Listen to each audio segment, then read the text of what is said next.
Today's talk is on why I believe that it should be the priority of every high agency man to start a commune, and why, furthermore, I believe that this is an inevitability moving forward.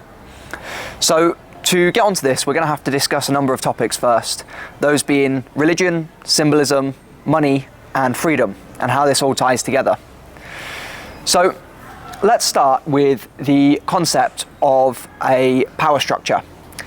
Now, in order for any kind of organizational structure to be successful, whether that's in the short term or the long term, it requires you to unite a group of people's will towards some kind of common objective or unifying symbol. So whether this is Hitler uniting the German people, or whether this is the CEO of a company uniting people around the vision of a startup company, the idea remains the same, is that you can't force people to adopt your worldview or to care about things. I mean, you can, but it's much less effective than in getting them to believe that the objective that they're working towards is something that also benefits them as well. And I want to talk about why it was that money and religion are the two most powerful symbols that we've seen so far in our history, and why they have been able to endure the test of time when a lot of other symbols haven't. So like the symbols of nation and empire, for example, are still strong symbols to get behind, but they're less powerful than the ideas of Christianity, for example, or money, which is why both of those things outlasted the Roman Empire. So the thing that sets those two symbols apart, the money and the religion, is that they allow the person who believes in them the freedom to imagine any number of potential futures. So the religious zealot, for example, believes that they are, through following religion, going to be rewarded with peace and freedom in the afterlife. And their religion sets out a structure for them to achieve that goal. But the actual end goal, beyond the finish line, is left incredibly broad. You know, paradise after death can be whatever you imagine it to be, whatever you fantasize about. And it's the same with money. The capitalist system lays out how we can go about achieving great wealth through any number of different methods. But what to actually do once you've achieved the money is left up to you. So in the same way that the religious zealot fantasizes about life after death, the capitalist zealot fantasizes about wealth after all of the hard work that they've done. And it's because of this kind of intentional vagueness in the idea that the symbol represents that is what gives it so much weight, because symbols only have the power that people believe that they have.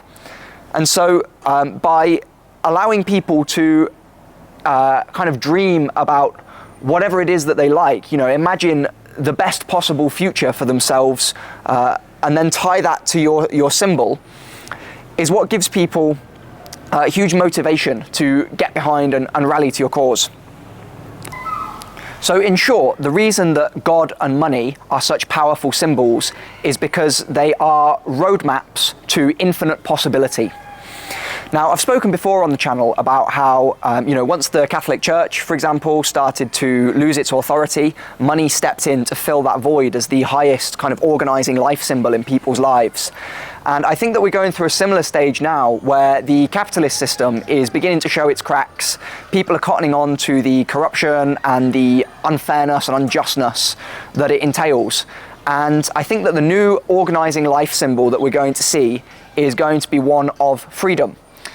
And I believe that communes and small tribes of intentional communities are the ultimate symbol of this freedom for people that have been able to think outside of the system.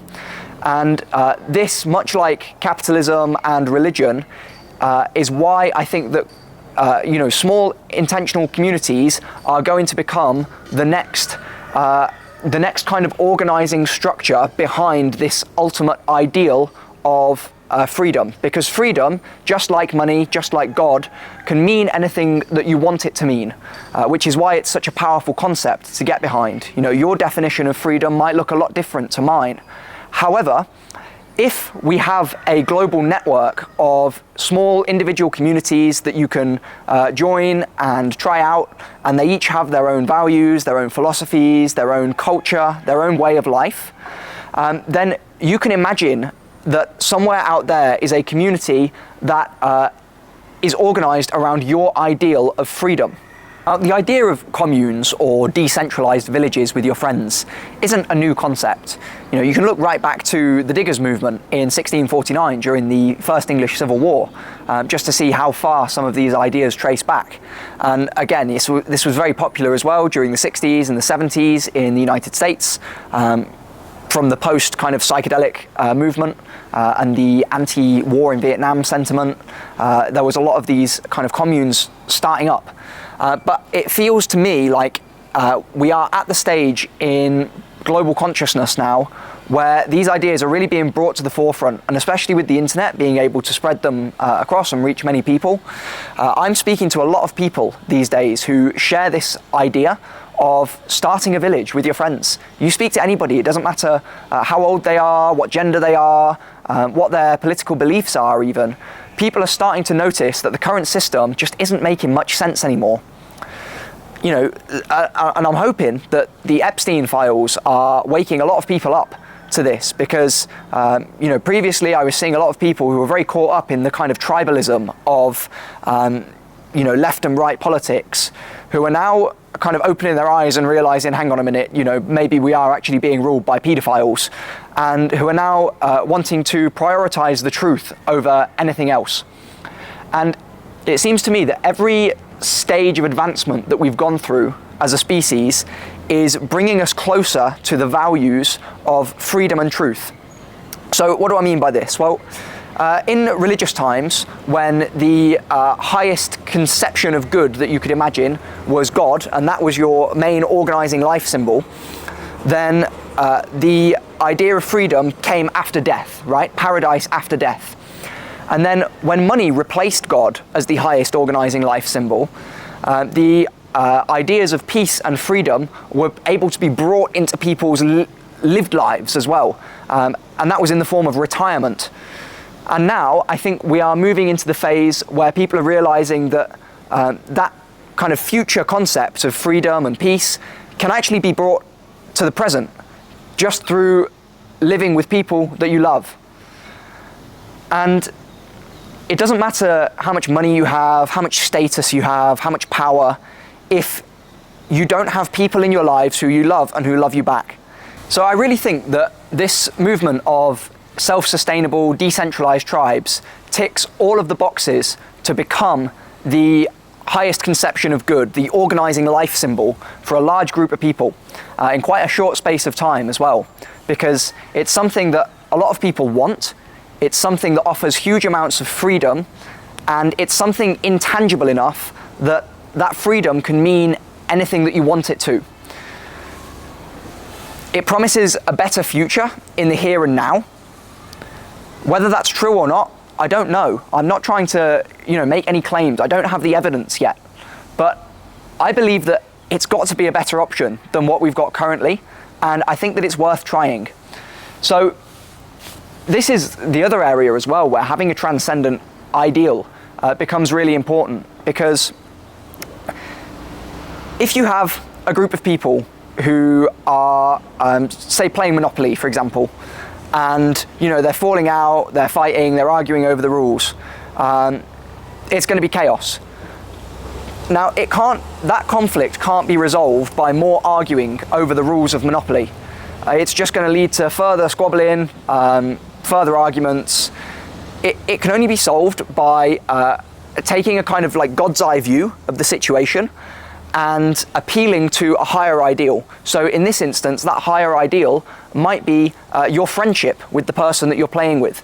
And you can kind of look at the situation then and see, okay, we might be arguing now, is this conducive to the overall symbol of our friendship?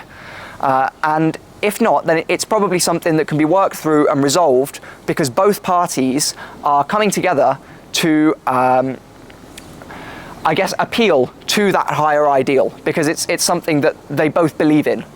And it's the same with intentional community. If you have a group of people together who are trying to make something work, but they don't believe that it's possible, then any arguments that break out, any conflict, trying to argue over the rules of this specific group, this specific commune, it's just going to lead to more infighting.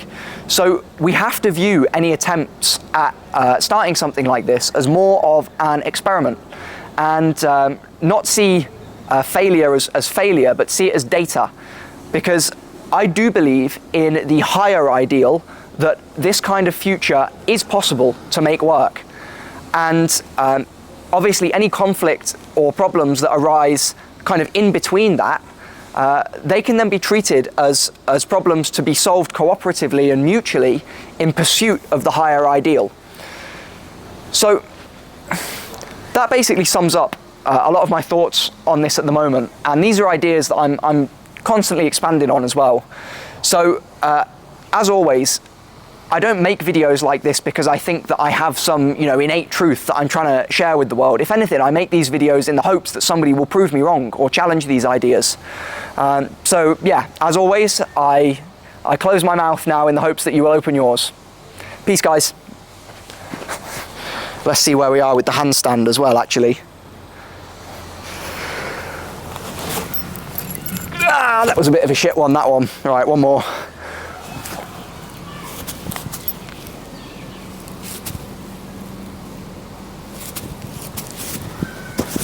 Oh yeah, best one yet.